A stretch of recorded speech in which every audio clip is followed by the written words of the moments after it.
Welcome back, everybody, to Steel City Live here on Mic Drop Sports. I'm your host, Jason, and this is our Friday edition of the show. Welcome back, as always, guys.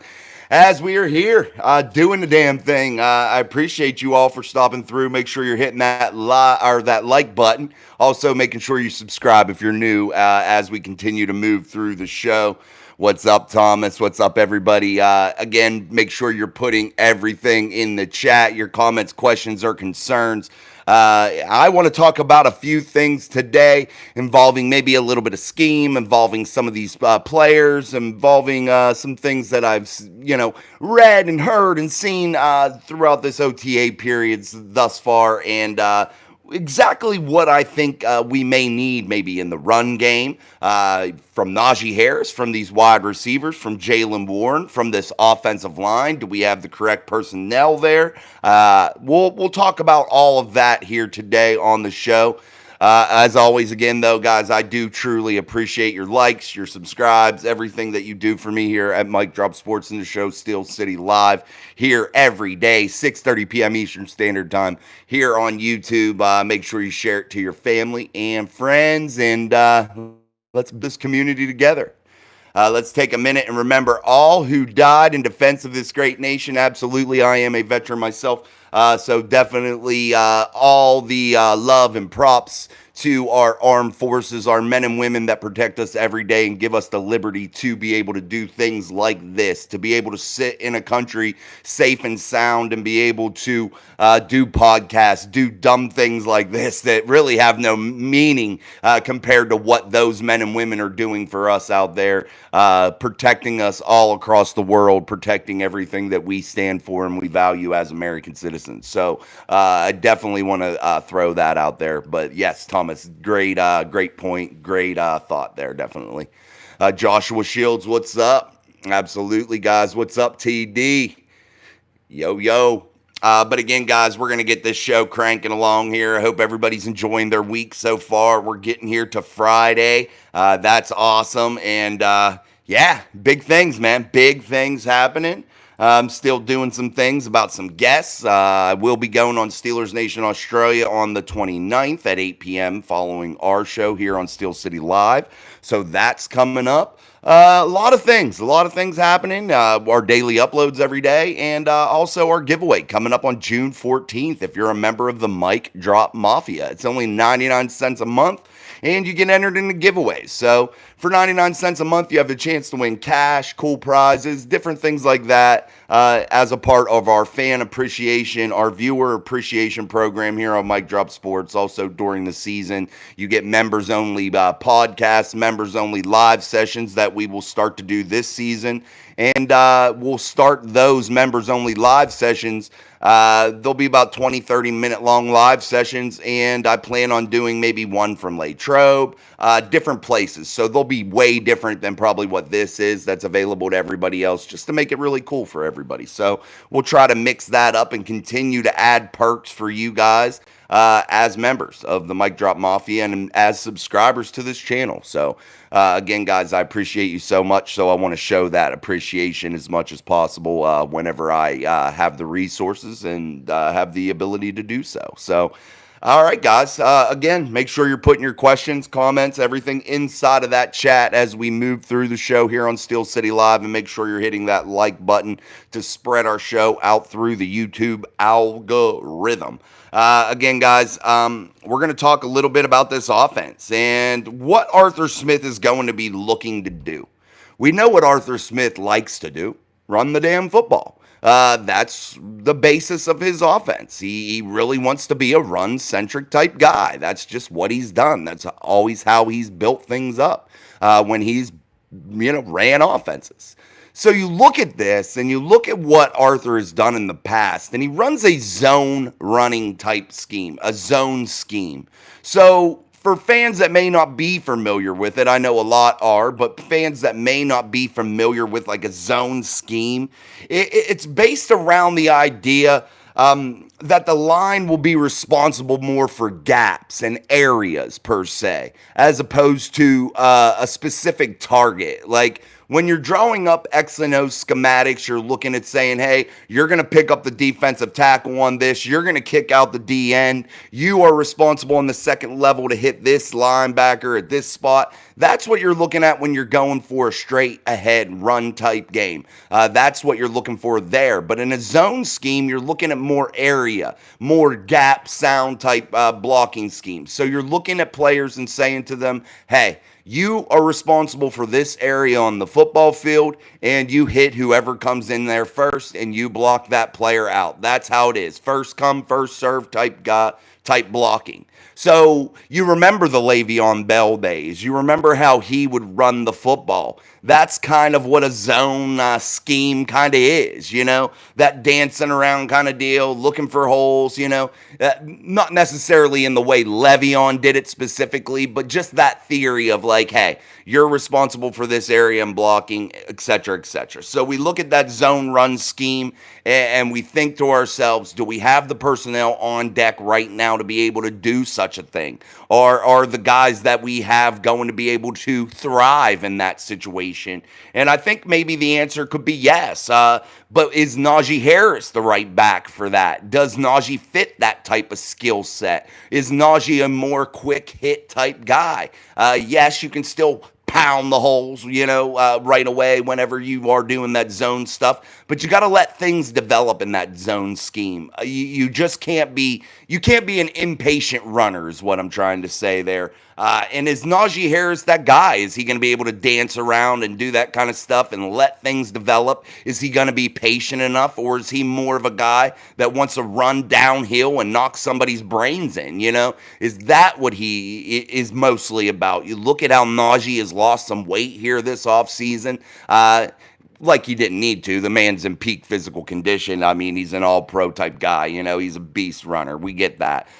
He's in phenomenal shape. But losing a little bit of poundage may give him a little bit more ability in that zone run scheme in terms of being able to sidestep a little bit easier, start, stop.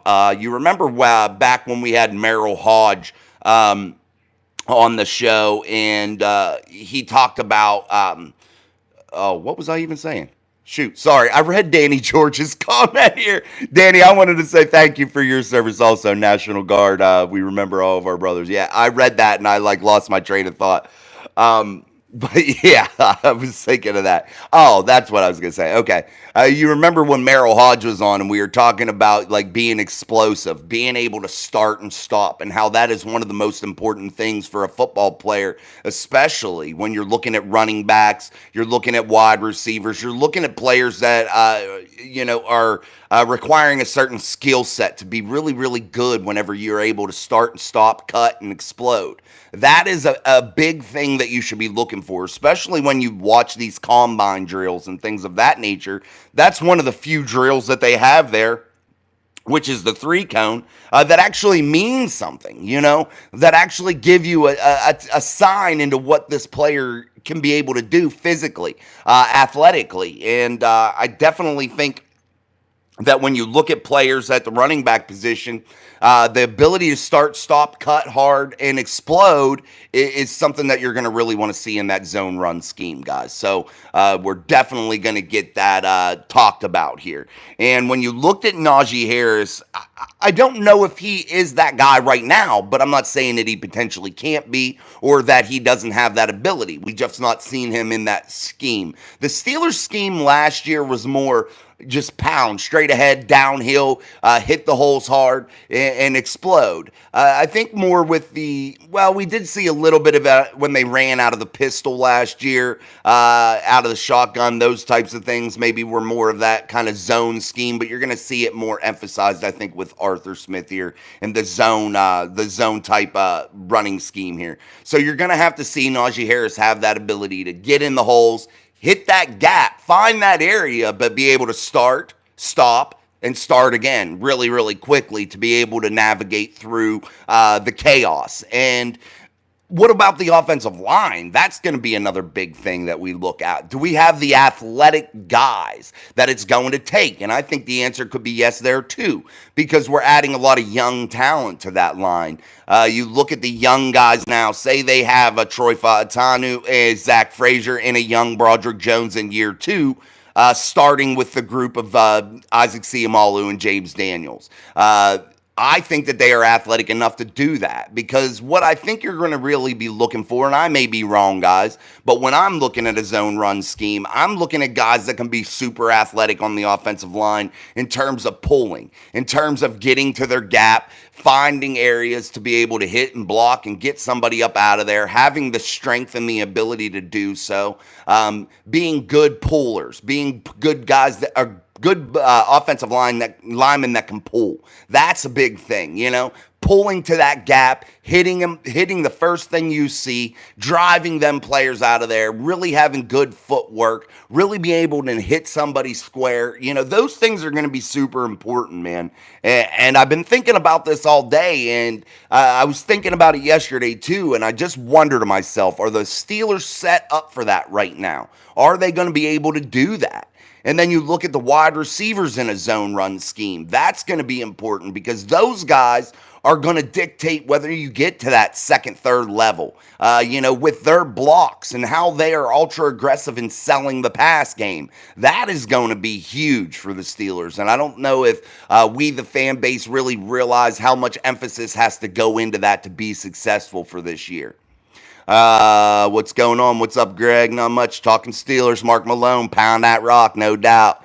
What a do, D. What's up? Thomas Martin. Najee needs to produce more in the beginning of the season. Absolutely, Thomas. He definitely does. Joshua Shields, thank you for your service, sir. Both my father and grandfather served in the military as well. We'll thank them too, Josh, for their service. Thank you. Hit That Gap sounds like a football-themed adult movie.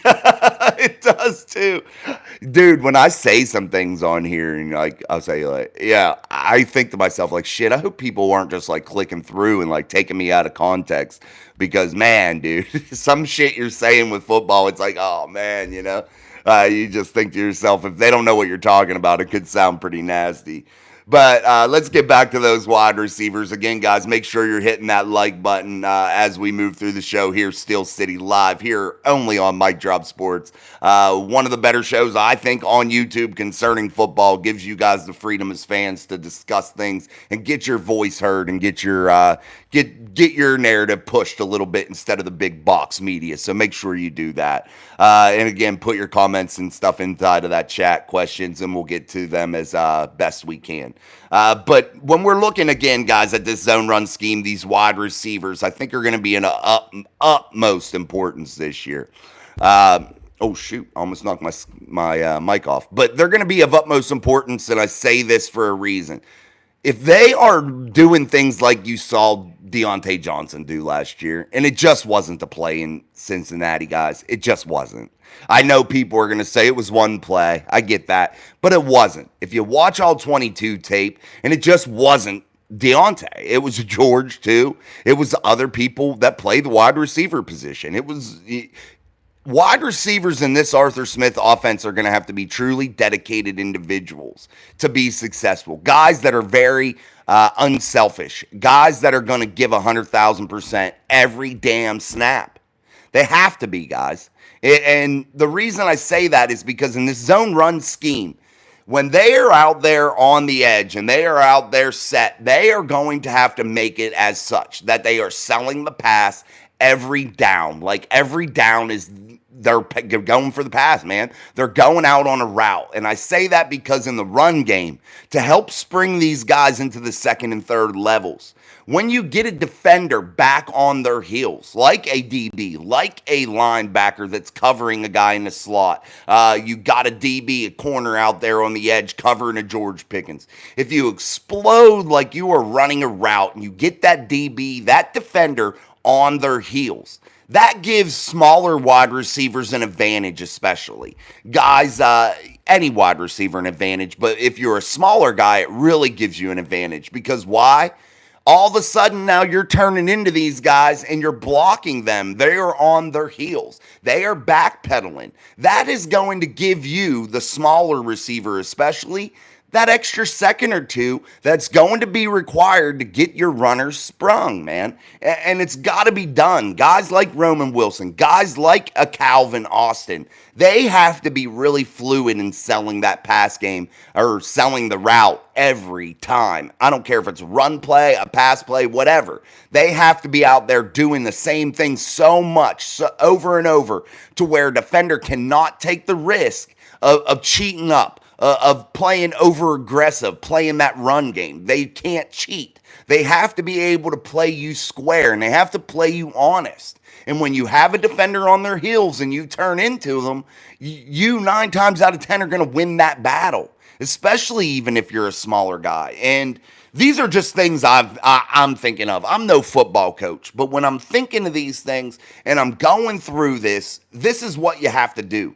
And I look at this Steelers team and I say to myself, yes, finally, I think they can do these things offensively, especially now that they are getting younger. At the skill position players. Yes, Russell Wilson's a little bit older here, 35, but I'm saying in terms of wide receivers, in terms of runners, they got young guys back there. They got young guys at the wide receiver spot. I feel like the tight ends are fairly young. I feel like you're getting young along that offensive front, adding good athletic, fast talent. You look at a guy like Troy Fautanu, a guy that was known for getting to the third level at Washington, being super aggressive, being awesome at getting guys sprung for long, big runs. So we definitely want to look at that. I also have the mind of a 12-year-old. Yes, me too, D, sometimes. Thomas Martin, would another 500 season spell the end of the Tomlin era? Guys, I got to tell you, with Mike Tomlin, and we can talk about the run stuff too. We can talk about anything. I just wanted to get that out there as a springboard into some conversation. But when you talk about Mike Tomlin, guys, he ain't going anywhere until he wants to, basically. They may give him the nudge. And I've said this before, but they ain't going to just come out and straight fire the dude. I don't think so. I just don't think that they're that kind of franchise. They're loyal to a fault. Whether it's right or wrong, that's not any of my concern because I don't make the decisions. But I think they're going to let him go until he's ready to be done. You heard our conversation with Noah, a guy that is in the locker room and gets to see, and he mentioned how Mike Tomlin was very excited to be there, really loved his job, really energetic, jiving with the players. I think Mike needs to take that to where he is super player friendly and really energetic in his job. And I think he needs to take some of that energy and put it into being ultra focused when it comes to making quality decisions during the course of a game in situational football. I think he needs to turn those things into quality decisions personnel wise and not let being their buddy dictate any type of move. I'm not saying that he does that. It just seems from an outsider's point of view sometimes that moves are maybe suspended a little bit to where maybe if you weren't as tight maybe with the players on a friendly level, maybe you'd have pulled the trigger and maybe benched one of them a little quicker. I don't know. It's just an outsider's perspective, kind of looking in there and seeing what I think the deficiencies may be with the Pittsburgh Steelers in those areas. But Thomas, I don't think that he is going to be going anywhere, even with a 500 season. I think the Rooneys are just loyal to a fault. Again, they may nudge him a little bit, but they ain't going to straight up hammer down and fire him. Arbitrage attack. Anyone concerned about Wilson's lack of people and leadership skills? Will Tomlin be able to get the best out of him? I think that's a false statement in terms of his leadership skills and lack of people skills. That got blown out of proportion a lot. And you're not going to get along with everybody, and there will be people that say things, and that's for every player. But I hear a lot from people inside of this locker room that see this team every time that they get a chance to have media availability, and Russell Wilson is a leader out there, guys, and he gets along well with this team. And you hear guys like Pat Freiermuth in that tight end room really excited to have Russell, his leadership, his guidance, and he's very honest with his guys, which seems to be something maybe people don't take well. That's just the society we live in today. People can't take the truth, and maybe Russell is too truthful. I don't know. I don't know the guy, but it seems to be that may be a little bit overblown, in terms of people saying that he's not a people person, that he's not a leader. I look for Russell Wilson, a guy that's won a Super Bowl, a guy that's been a franchise quarterback in this league for many years, to continue that trend in the city of Pittsburgh and guide this football team to the best of his ability. And I think he'll get along rather well. He had players out for off-season workouts out in California. Guys really enjoyed spending time with Russell. He's corny, but he cares about the right things, and that's not a bad thing. He cares about winning. He cares about being in shape. He takes care of his body. I got to say, I'm impressed with what I've seen from him so far. Now I got to be impressed with the football side of it, and that's only going to come when we see him in live game action, guys. It's too hard to gauge right now when it's football in shorts. It's too hard to gauge in training camp when they can't get hit. It's too hard to gauge in the preseason because we've been falsely led before with Kenny Kittenmittens last year. Every time he touched the football under a Matt Canada-led offense, scoring every series last year in the preseason, and that translated to absolutely nothing in the season. And you didn't see this offense really be able to strike and fire until the last 4 games under Mason Rudolph. And those are the facts. Those are the facts. Ryan Dorn, did you hear about the text Patrick Peterson sent to Mike Tomlin after we picked up Russ? Yes, I did, Ryan, and he said you finally got a real one, basically, in that building. In not so many words. I'm not quoting him there, but basically that's what that text was, a guy that's going to be able to get it done. And man, I think Patrick Peterson really would like to be back on this football team with the addition of a Russell Wilson, the addition of a Justin Fields, the additions they've made on the defensive side of the football, the additions to the offensive line. I think there's a lot of positives. And yes, there's a troubling schedule ahead. It is a tough road to travel in the 2024 season, guys.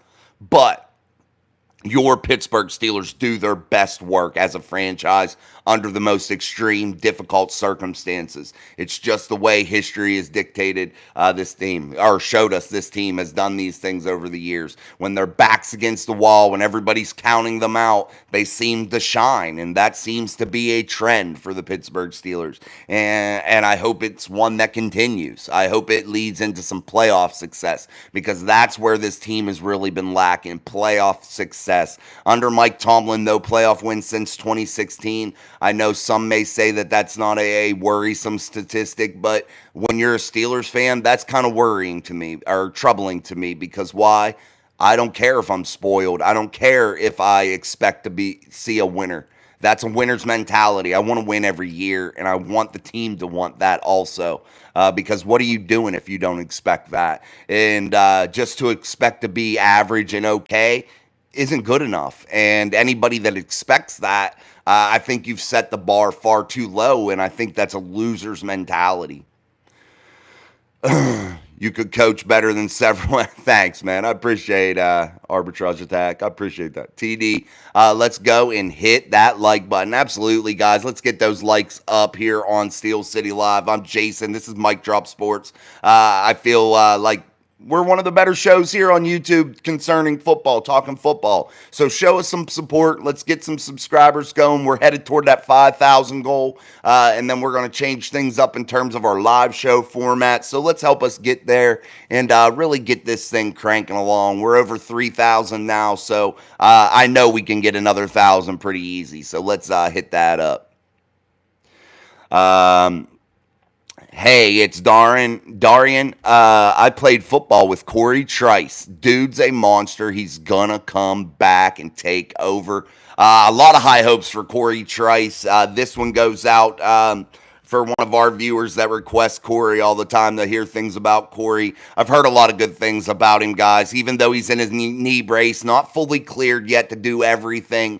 but he's still out there working hard with this football team. He's still a guy that spent all last year, even after tearing that ACL, stayed in that building, stayed with that team, stayed in the meetings. And you see a lot of guys that get injured, they leave and go rehab somewhere else away from the team. That's not what Corey Trice did. That's not what a guy like Calvin Austin did either. They stayed around this team. They stayed part of this team. They showed their want and desire to be a football player. And you look at Corey Trice, you look at his size, you look at his intangibles and the things that he could possibly bring to this football team. You have to be really excited. And I know it's hard to bank on it with a guy that's had an injury history. I get that. But Corey Trice could really be something special, especially across from Joey Porter Jr., another big physical corner that could really create issues for opposing offenses. When you are able to be very physical on the edges with your cornerbacks and really dictate that line of scrimmage and not allow that quick release, you slow an offense and you get them off pace, man. And that is one big thing that defenses have to strive to do, is getting the opposing offense off of their pace and getting them a little cattywampus, for the lack of a better term. All right, guys, make sure we're hitting that like button here. I'm going to grab a drink. We've been going for a little bit over 25 minutes, so make sure you grab that like button and smash it like you own it. Also, subscribe if you haven't already. So let me get a drink. All right. We are spoiled with Mike. Mark Malone, Tomlin is a bum. Arbitrage attack. Who would coach better? Get serious. A drunken street bum. Oh Lord, guys, be good to each other.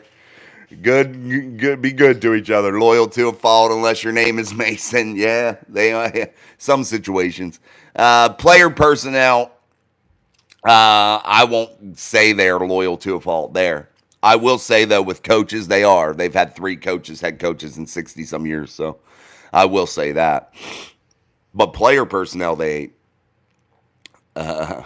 Tomlin's time management is terrible. That's from Thomas. It is terrible. His situational football is not good, guys. You can lie to yourself and say that it is. It's not. And I watch every single game. I watch it in detail. I know you guys do also. And I know for a fact that his situational football is piss poor.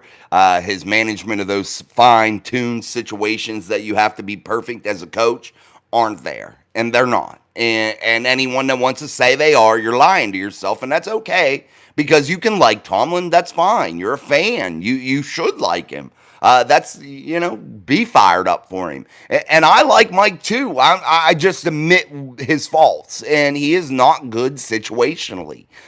He makes bad calls in bad times. There were times during the Matt Canada era that a good head coach would have intervened during those games, especially when there were situations that after you had seen them fail in similar situations over and over and over on offense, a good head coach would have intervened and got rid of that dude. A good head coach would have intervened and made some adjustments. You got to be able to, as a head coach, not just be a defensive-minded guy, not just be an offensive-minded guy. You have to be able to manage it all. And you can't micromanage any situation, but when there's trouble, you have to intervene. And yes, you let people learn, you let people grow, you let them go through some lumps. You don't intervene for every little thing.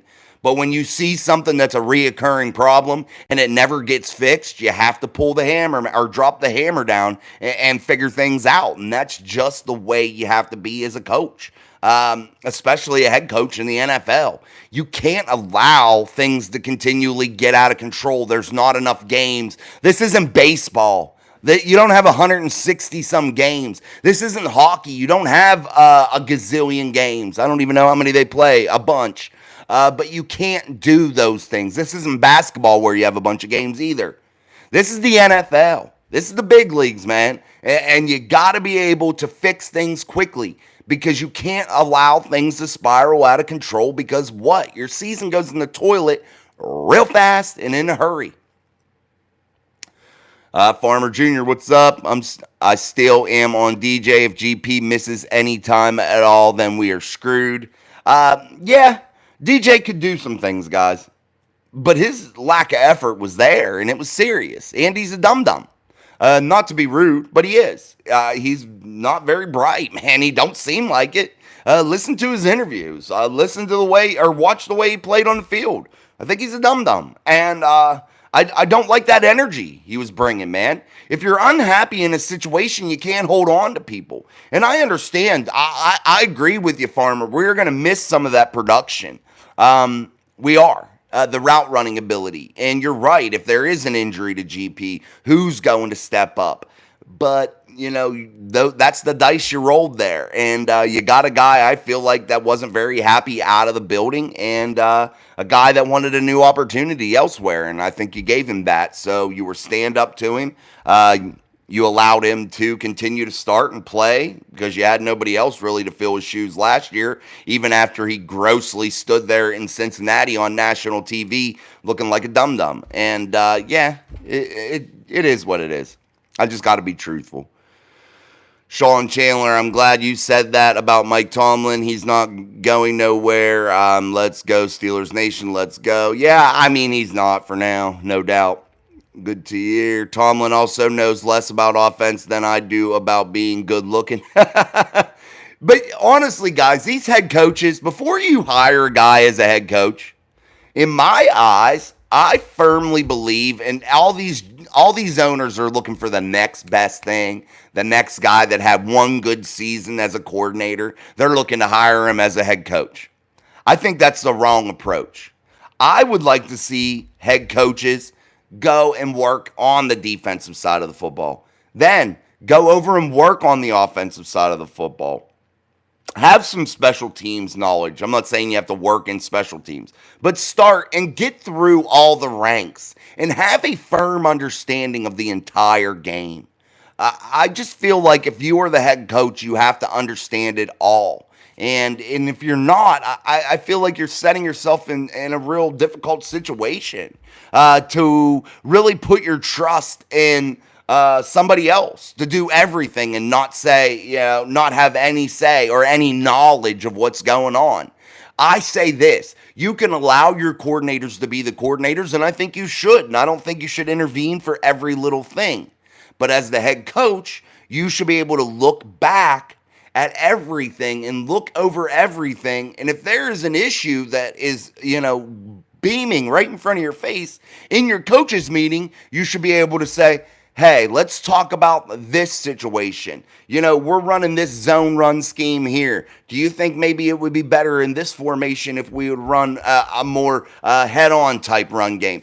Just those types of things. Or, hey, this wide receiver in this situation runs a drag route. Do you think maybe it would be better if they ran, a 5 yard in or, a 5 yard and in across, straight across like the middle instead of a drag? Or would this be better if they ran it out? You have to be able to just dissect everything. And I think if you don't, you're asking for trouble.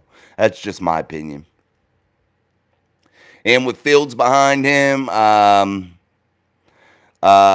is only going to make him play harder. I think, Fields is going to motivate Russell Wilson. Bust. Fields ain't pushing nobody. That's from Mark. Ryan Dorn. Price on Pat P. Vet minimum.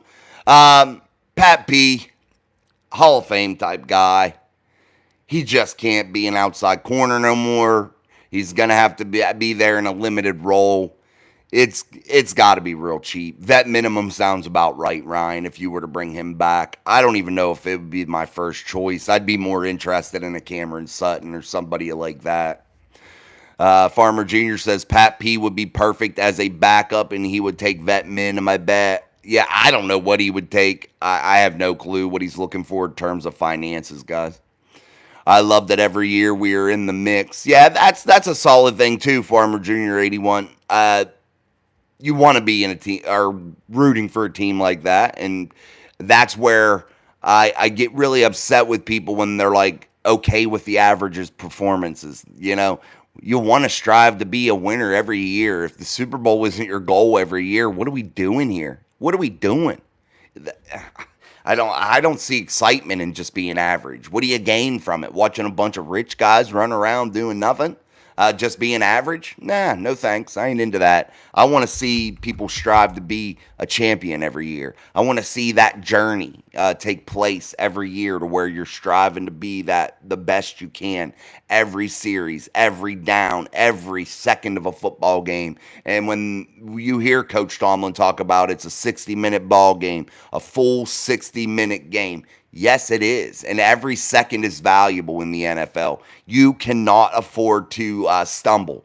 And when you do, you lose to bad teams, i.e. Arizona last year, New England last year. Bad performances. Look at that Browns game to where they couldn't score anything but that Jaylen Warren home run touchdown. Other than that, they couldn't get anything going, and they made no adjustments during that game. They just kept going with the same shit, and that annoys me about Mike Tomlin too. And I don't know if that was more of a Matt Canada thing, but even if it was, Mike Tomlin should have intervened. They came out with the same shit every week. That was so predictable, guys. I am a freaking podcast host. That's all right now. That's all I am in football, as a podcast host. That's all I do. And if I can sit there and I can tell you what they're going to do by their formation, by the way they're going through the motions on offense, there's a damn issue. I shouldn't be able to tell you that. And I'm sure many of you were able to do that too, especially when Matt Canada was guiding this offense and calling plays. It was so predictable. You've heard it across the NFL from other teams and other players talking about how basic and vanilla the Steelers offense was. That's not a lie. It was bad. Bad. The Steelers have an easy schedule. They aren't even playing the future Mason-led Titans. Eric Parker, let's get them likes up. Great pod. Thanks, Eric. I appreciate it. Yeah, guys, let's get them likes up here on Steel City Live, only on Mic Drop Sports. I'm your host, Jason, and we are coming at you live Monday through Friday, 6:30 p.m. Eastern Standard Time here, and talking football, talking NFL, talking Steelers, and giving you, the fans, the opportunity to jump in the live chat and really join the conversation here on the channel. Thomas Martin, how about having a consistent punter? It will definitely take a lot of pressure off the defense. Absolutely, it will. Presley Harvin was a real issue last year, guys. More than most people, I think, realize Presley Harvin really did a number on this defense, pinning them in bad situations consistently with 10, 20-yard punts. You can't have that. Not at the NFL level. It didn't work. Tomlin is best option. That's from JP. Ryan Dorn, I hear a lot of good things about Trice. Also, this means they're seeing something special in him. Remember, we drafted a corner in the second round a couple years ago and never seen the field. That was, what was his name?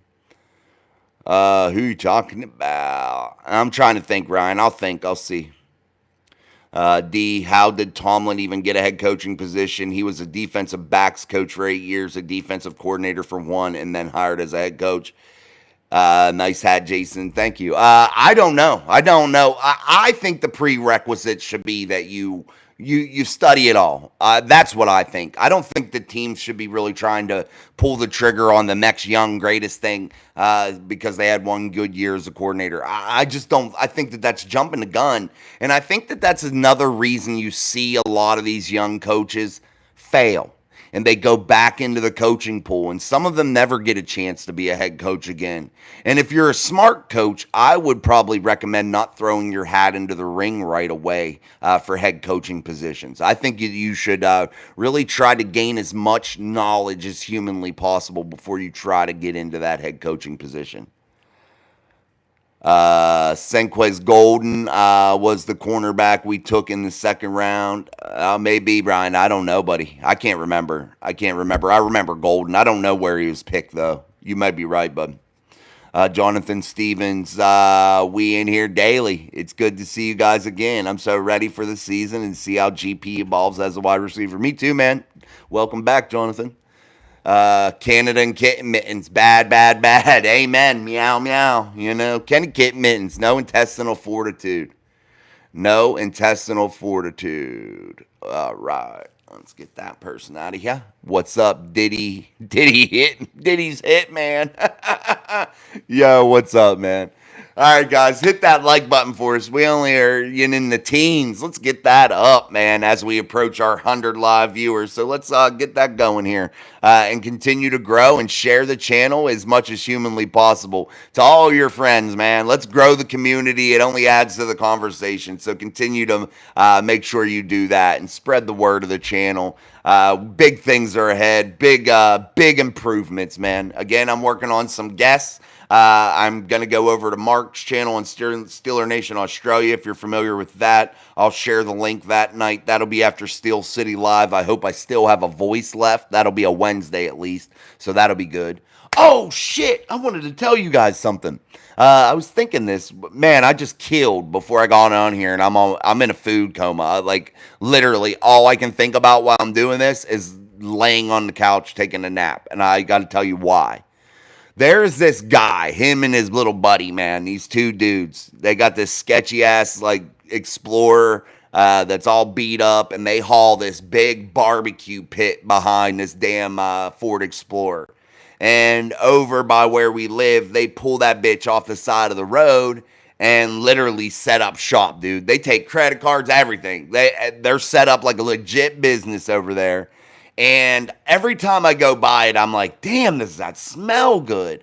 But never had time to stop. I'm usually taking kids to football or doing something, those types of things. And today, I dropped my son off because we're staying at an Airbnb across town where our new house is being finished. And we still got like 13 or 14 days here, hopefully. Fingers crossed.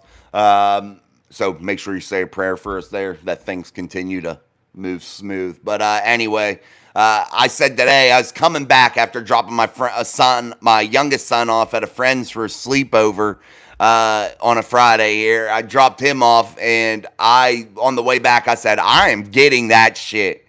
And I got this barbecue, guys, and I've been all over the world, man. Been everywhere, all over this country.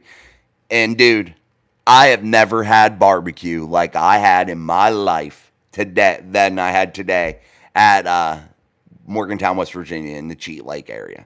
I will tell you, this man had the best mac and cheese, baked beans, cornbread, cabbage. Oh my God. Big stacks of ribs, guys. Big time brisket. Best brisket I had in, maybe ever. The best, sweetest barbecue sauce that had just enough spice to it to make it not too overly sweet. And whatever this man cooked this shit in, I can tell you, I had stains all over me. I had to change my shirt and shit because I was eating it in the car. I got it from myself and my oldest son because my wife's at work tonight. And I'm like, I'm grabbing this shit. And I bring it home. We destroyed it. And for $15, you get this huge thing full of food, man. Full of food. I spent $20 for 2 meals at McDonald's. Shitty ass McDonald's. Nasty food. But yet, I spent $15 a plate there and supported somebody that's trying to make a business. And this guy, if you were ever in the Morgantown area and you see a rickety-ass truck pulling a smoker, and this guy, it's a black dude and a white dude and a rickety black Ford Explorer, beat up to hell, man. But they have this monster pit behind it. If you ever see those two, you stop and you pay the $15 and you fill yourself up. They have like 4 or 5 different kinds of different barbecue meats, chickens, and all types of shit. Like 6 or 7 different side items. Man, oh my God, I'm so pumped about it. I ate almost the whole big container, and I have a little bit left. I have 3 ribs left and a little bit of baked beans and a touch of macaroni and cheese. And I guarantee you tonight at about 11 o'clock, when I'm hungry laying in bed, I'm going to come downstairs and smash that shit. Oh, sorry, guys. I had to tell you that. So if you're ever in Morgantown, West Virginia, do yourself a favor and keep an eye out when it's hot like this because these guys are out there doing their damn thing. And support small channels. Support small businesses. Support your local people, man. Quit feeding these big corporations all your money and all your time and energy. Quit going over and supporting these people that are just bullshit. Take care of your small folks, because I can tell you what, they care about your business. They want to do a good job. They bust their ass to make sure you're happy. So support those types of people, man. And I think your service will be much better. I think your just everything will be a lot better for you, man. Definitely so. In terms of business and things like that, even social media, YouTube, all that kind of stuff. Sorry, I was late on the hammer. You're all right, D. I caught it. He seemed weird. All right, guys, hit that like button for us here. I'm gonna get a drink. I am, though, definitely in a food coma, bro. I don't know. I just ate way too much. And I tried to walk the dogs right after I ate before I jump on the show. So I have two big labs. They're like 100-pound each. And, dude, I could barely hold on to them because they wanted to go after these squirrels. They think they can eat squirrels and birds. That's like their pastime. They like to eat squirrels, birds, and rabbits. They want to eat everyone they see. And I'm like trying to hold them. I'm like, shit, man, I'm about to burst. I feel like I'm in a food coma. I'm still like a little bit like just ate way too much, man. All right.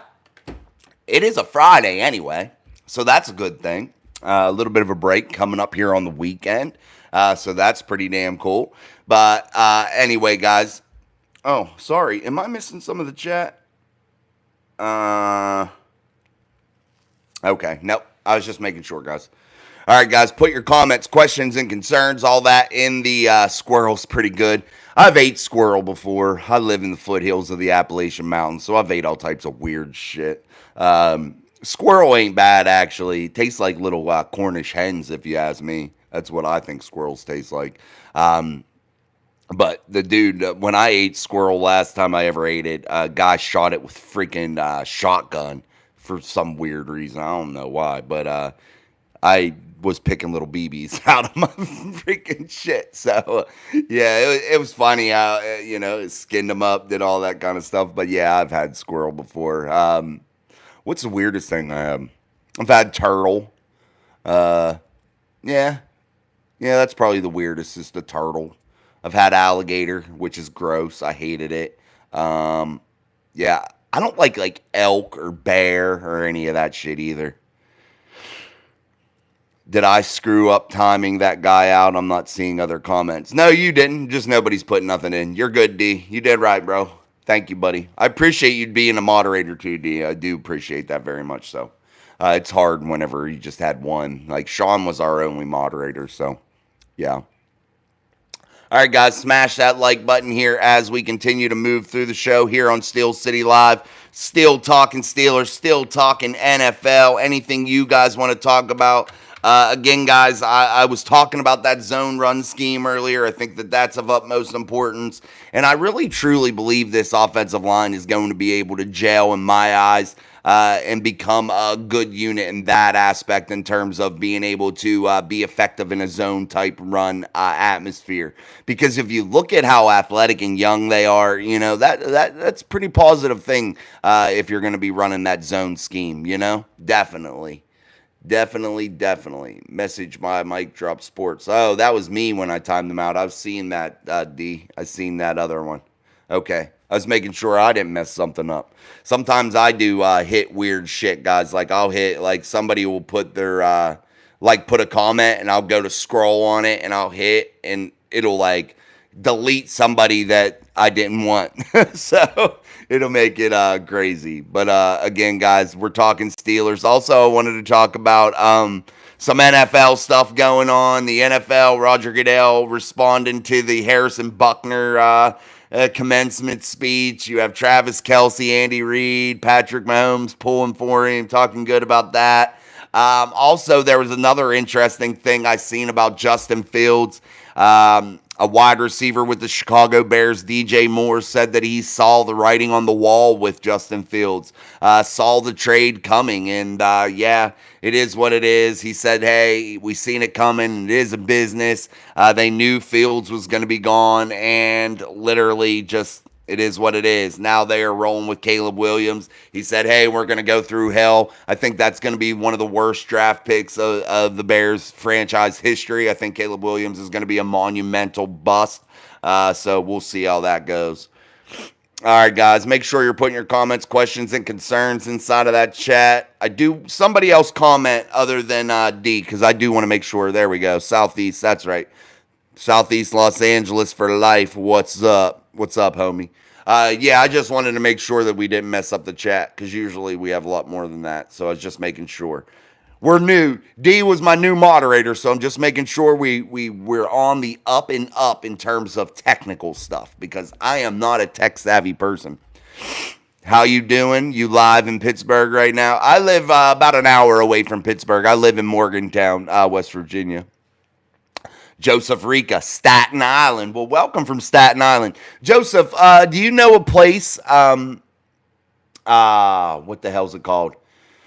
I worked in a hospital in New York. We called it Rimsey. It was on Roosevelt Island. That's where it was. A makeshift hospital at the time. They have like a long-term acute care there in there that's regularly there. I don't know if you know of Roosevelt Island right there in New York. So I stayed in Manhattan when I worked there, and we bussed over to, we called it Rimsey, Roosevelt Island. And it was a cool little island over there. But literally just a few miles away from, where we were, and it took like an hour each day, each way to get back and forth. It was crazy, man.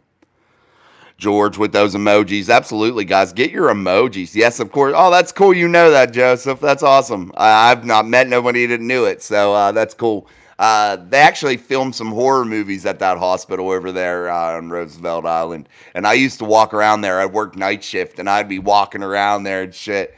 And you would hear the craziest sounds, man, the weirdest things. And you would always have this sense of like somebody watching you, and there wouldn't be nobody, because like there's a gazillion floors, and we only used one or two of them on the one side. In the C tower, we only used like one or two of the floors. And then on the other side, we used a couple, So it was just like, yeah, there was a lot of people on this one side, but you had to go the whole way across the building to get to the other one. And it was a long ass way. And man, dude, it was just creepy. Where's Miss Pittsburgh? I don't know. She's been busy here last couple times. She popped in late last time. She'll be around, I'm sure. Southeast says, so what you think about our offense, bro? I think it's going to take a few years. I hope I'm wrong. I don't think it'll take a few. I think it's going to take some time, though. Absolutely. Like anything else. You got to work out the kinks. But sadly, the Steelers can't afford to stumble here, guys. They cannot afford to stumble in the beginning of the season. They have to come out of the first 9 weeks with a significantly good record. And if they don't, it's going to be a real uphill battle in the back half. And if they are able to pull it off, it'll be one of the best back halves I've ever seen. This is probably the toughest back half of the schedule I've ever seen in NFL history. And that's just my opinion. I may be wrong. But from week 10 on, it's very tough. One good thing is the Steelers play the division pretty well. I think we have the sickest team I've ever seen. Hey, there you go. It's haunted 1,000%. I think it is, Joseph. Walter, what's up? Made it. Jason, what's up, Walter? Glad you made it to the live, buddy. Joseph Rica, you're wrong. We are sick. TD. Raven knows things, man. Get those terrible towels for TD. Yeah, wave those up. Everybody get yourself a Mic Drop Mafia membership for 99 cents. You get those emojis, you get the loyalty badges, and you get entered into our giveaways. You can find 99 cents in your couch cushion, probably. Definitely. Or your car cushions, car seats.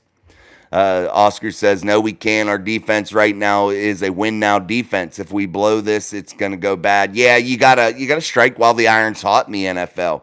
And every little piece isn't going to be perfect. But you got to strike when you got the chance. And you do have a defense that will give you a chance to win every single week. And they're going to keep teams, hopefully under that 24-point range. That's where you're aiming for in the NFL, guys. You need to be about 24, 25 points a game average. If you really want to be successful, especially the Steelers and the philosophy that they're going to be instilling in this team, that's where you need to be. You need to have an offense that's going to put up a 24 points. Or 24 spot every week. And that's how you can be really successful if you're the Pittsburgh Steelers. Joseph says all Russell has to do is hand the ball off, play action, then throw the ball down the field. First half of the season going to be like practice, 24 points, no problem. I think it's going to be more difficult than just handing the ball off because you can't just be one-dimensional. And this is going to be, you probably weren't in here when we were talking earlier about the zone run scheme that Arthur Smith is going to be deploying. That's going to be a little bit different and not what Najee Harris is used to. I'm not sure about Jalen Warren's skill set, if he fits well into that. The offensive line is going to have to really be super athletic to do those types of things because that's going to involve a lot of movement, a lot of really athletic type motions and movements from your offensive linemen. Also, though, there are some encouraging signs. Troy Fautanu, a guy that could get out there, known to get up into the third level, a guy that that's like kind of unheard of. You hear of offensive linemen always being bragged about that can get to that second level and apply good block. You heard of Troy Fautanu getting up there into the third level, fourth level type shit. That's where you get a special guy that's going to hustle like that every play. Just K, what do you think of the Christmas matchup with the Chiefs? I believe it's the Chiefs, right? I think it is. I think a Christmas Day game is not something that I like. I don't like it for the players because I think it's a time that you should be with family. I don't like Thanksgiving Day games either. I think that's a time that should be spent with loved ones and friends. That's just my opinion. Now, in terms of the matchup itself, I think it's going to be a difficult one. But these back half of the season games, too, are going to be really dependent on team health for the Steelers and for these other teams because you are deep into the season at this time. So depth on these ball clubs is going to probably end up playing a significant role because most teams can't stay as healthy as they would like to continue to deploy all their starters throughout the season. So you're definitely going to have to see, how these things pan out in terms of injuries, who they have available to them in terms of players and all that. So, every team too, or every year, there's some surprise teams that you think are going to be really good that aren't, teams that you think are going to be really bad that aren't. So there's a lot of variables, but I think that is going to be a very interesting matchup on Christmas Day. I think it could go either way. I think the Pittsburgh Steelers rise up for big games a lot of the time, except if it's in the playoffs. But anyway, at least as of late. But I think the Pittsburgh Steelers will play them pretty well. I'm hoping so anyway. But they're going to have a lot of weapons. They're the defending Super Bowl champions back to back. They're going to be a very tough matchup. And the Steelers may get to look at them again inside of the playoffs. They may get a couple cracks at them this year. And maybe they lose the first one. Maybe it just takes them a little bit of time to get familiar. But maybe they catch them in the playoffs and whoop that ass. Joseph, Najee needs a contract. Yeah, we'll see what they do, brother.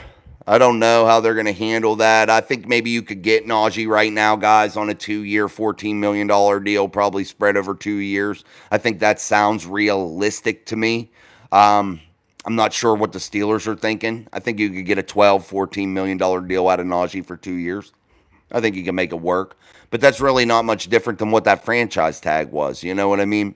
But we'll see. We'll see how that goes. So $7 million would be what the franchise tag was, basically. You could just load up a bonus or something for him. Regis Anderson, we play the game to win. To be a champ, as Ric Flair said. To be the man, you got to beat the man. Yep, no doubt. No doubt, baby. Hey, that's the diamond ring wearing. Rolex wearing. Oh, shit. I love the Ric Flair shit, man. Oh, damn. I love Ric Flair. And they can't hold these alligators down. Oh, man, I miss old school wrestling, man. Those were the best damn interviews. I loved them, dude. Walter says, Peyton Wilson is shadowing Patrick Queen. Man, I just feel he's going to be a game wrecker, guys.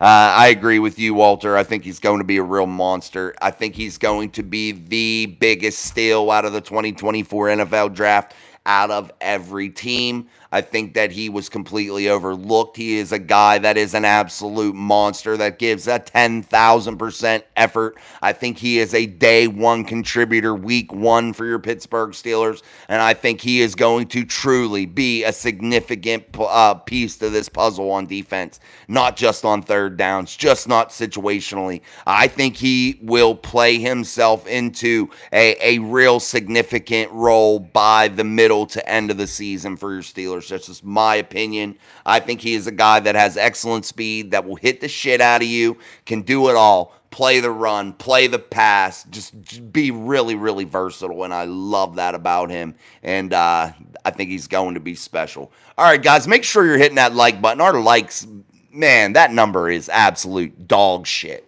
Let's get those likes up for us here on Steel City Live, the best damn sports show for football on YouTube. Make sure you're hitting that for us. I'm your host, Jason. This is Mike Drop Sports. It's the show Steel City Live, coming at you every day, Monday through Friday, 6:30 p.m. Eastern Standard Time here on the channel.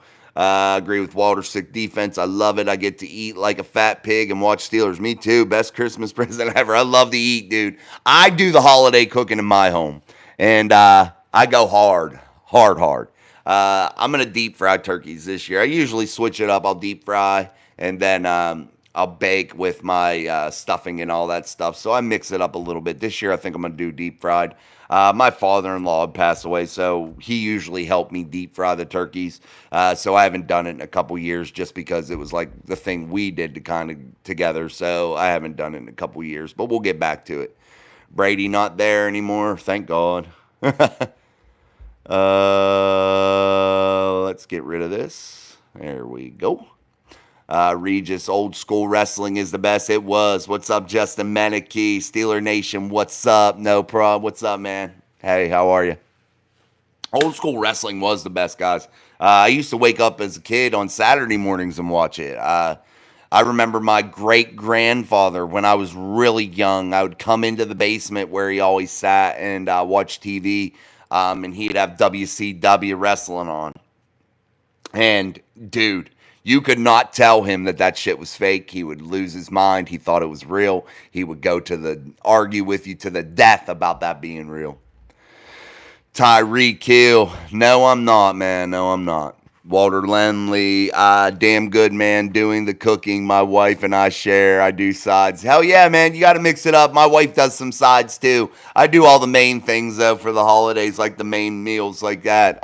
Like, you do the sides. My wife does the sides. She'll do my mashed potatoes, and she makes me my cheesy taters and all that. I'll cut the vegetables from my vegetable tray. And it's usually literally, dude, I used to have a monster size family, but we have too many people in my family that are very selfish, very arrogant type people that don't understand what family is truly about. And when my mother passed away, family kind of went by the wayside, you know what I mean? And wasn't held together anymore. And that's sad. So it's usually just my family. I go and get my grandmother so she can get and actually have like real food to eat. So I go and do that. But that's about usually it. But family got to realize you can argue and bicker, guys, as family, and you can resent each other, I guess, whatever, but you always got to come together at the end of the day, and you always got to be tight. You always got to do the holidays together, because that's what matters the most, you know? And yeah, I used to have that. Hell, I have a brother that don't even talk to me, and I still have no clue why. I have no clue why. No clue. I've reached out to him like several times, and he just ignores me. So, yeah, that's weird shit. So, life is weird, man. Life is weird. Fart Smeller, what's up? What's good? Armand, New Jack Balls Mahoney. Andre Sandman. Oh, yeah. Oh, here's this idiot again, Ligma. Let me report this guy to YouTube. Hold on. That guy that said he was edging, I just reported him to YouTube. Maybe he'll get in trouble. George Teston, good for you. Yeah, no doubt. That's who George. I put him in the, I reported him to YouTube, so maybe it'll get his account deactivated.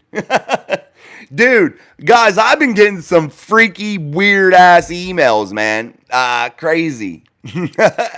So I have the Mic Drop Sports at yahoo.com email out there for anybody to email and through social medias and shit so people can get a hold of me. I get the weirdest emails, man, from weirdos. Like people saying that like they're edging and bullshit like that. And it's like, what? Why are you taking the time out of your day to email a random sports podcast stupid things like that? Like, I don't even understand it. Like, I don't even know how you would have that much time in your life to do those things, to even think about doing those things, because I absolutely do not have any time to do anything extra like that. What is the feeling on Corey Trice? Still wait and see. The first week, Skinny is Beanie Bishop, apparently a man that hits, bro. Beanie Bishop, according to many, hasn't wowed anybody yet. But again, guys, this is football in shorts. You're not going to get to see too much. And people giving you like these monster assessments of these people,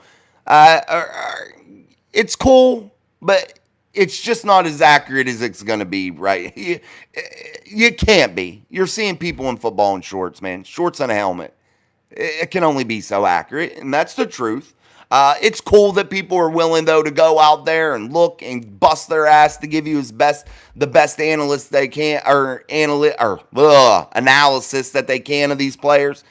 So, yeah. But Corey Trice is very promising right now, Walter. Very promising. Guy still in a knee brace, isn't cleared to do everything just yet, but still a lot of high hope for Corey Trice. You got to remember he is a very big body guy. Big as about Joey Porter Jr., man. Joey Porter Jr. actually, too, guys, has put on some weight and actually is filled into his NFL body. He's going to be scary good. Joey Porter Jr. is going to be that guy.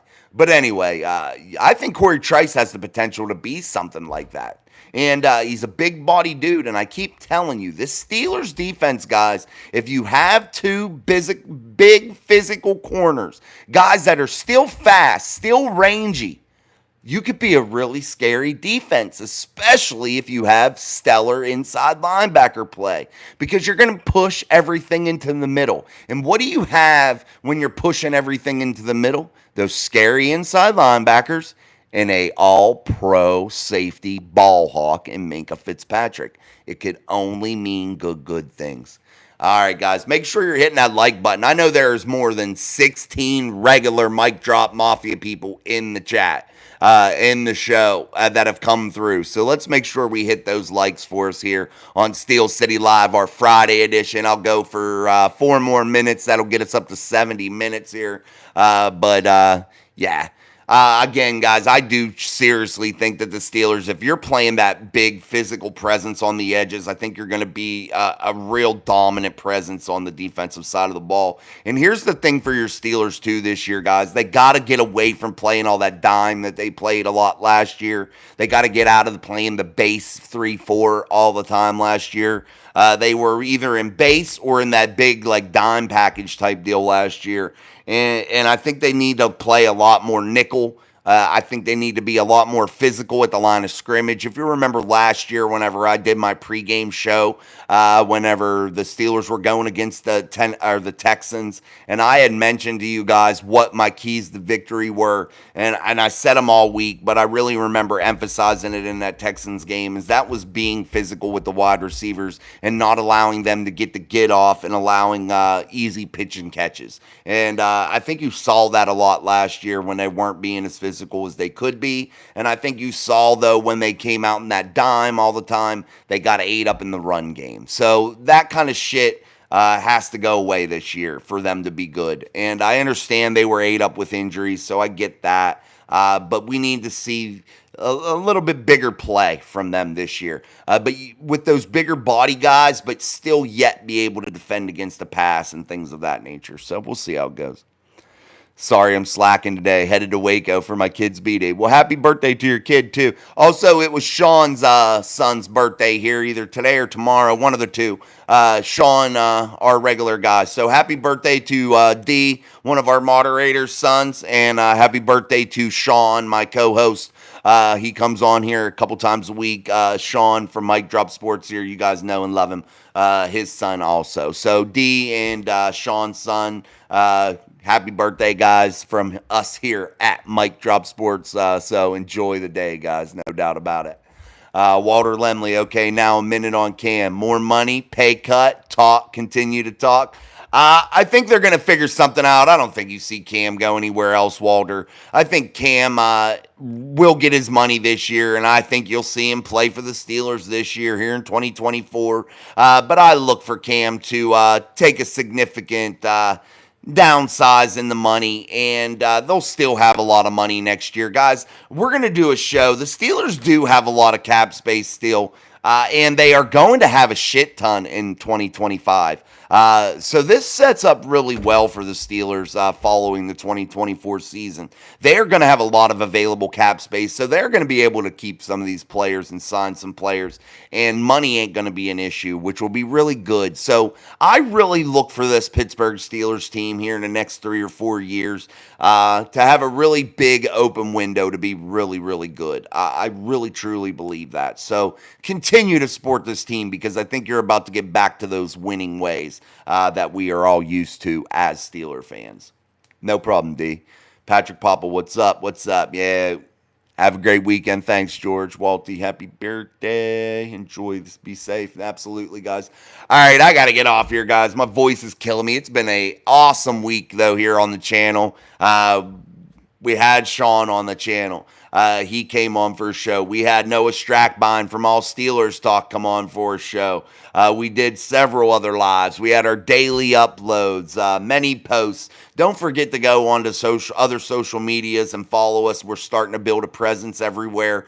We just started a Facebook a little bit ago, not too long ago. That needs to get some followers and likes on there. So find us at Mike Drop Sports. Also, we are on Twitter, on X at Mike Drop Sports. Also, we are on Instagram at Mike Drop Sports. Also, the links are in the bio section of our page. So do that. Also become a Mike Drop Mafia member and get yourself into our giveaways. We try to support our fan base, our viewers in a big, big way here and include you guys to make you feel like you are part of a real community and not just a number and not just a part of a paycheck to somebody because that's not the case here. I don't make tons of money off this. Very, very, very little.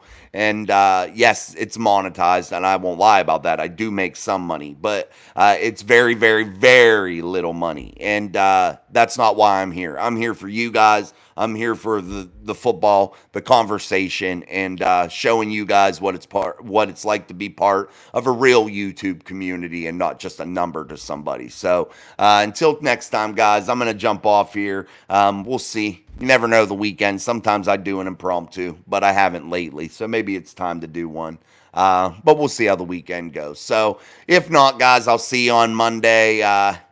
We'll see how everything unfolds. So I'm Jason. This is Steel City Live, only here on Mike Drop Sports. Peace. Thank you, guys.